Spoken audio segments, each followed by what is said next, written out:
நெல்லை மாவட்டம் ராதாபுரம் தொகுதி திமுக வேட்பாளரும் சபாநாயகருமான அப்பாவு தீவிர தேர்தல் பிரச்சாரத்தில் ஈடுபட்டார். சவுந்தரபாண்டியபுரம், தெற்கு கள்ளிக்குளம் உள்ளிட்ட பகுதிகளில் அவர் மக்களிடம் வாக்கு சேகரித்தார்.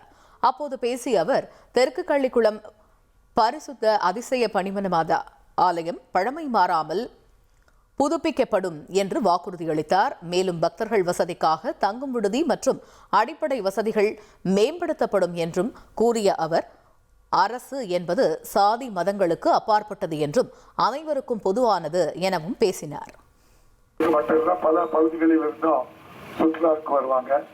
ஆகவே மற்றவங்களுக்கு ஒரு தங்குவதற்கு வசதி ஏற்படுத்த வேண்டும் என்று விடுதி கட்டுவதற்கு 2.25 கோடியும், நம்முடைய பரிவலத்தை சுற்றி அருமையான வண்ணக்கற்கள் பயிற்சி தருவதற்கு 1 கோடி ரூபாயும் நம்முடைய மாண்புமிகு முதல்வருடைய ஆட்சியில் உங்கள் பெல்சி கோரிக்கையை ஏற்று அப்பாவு முதல்வருடைய கவனத்துக்கு கொண்டு சென்று அந்த பணிக்கு நிதியை பெற்று வந்து விட்டோம்.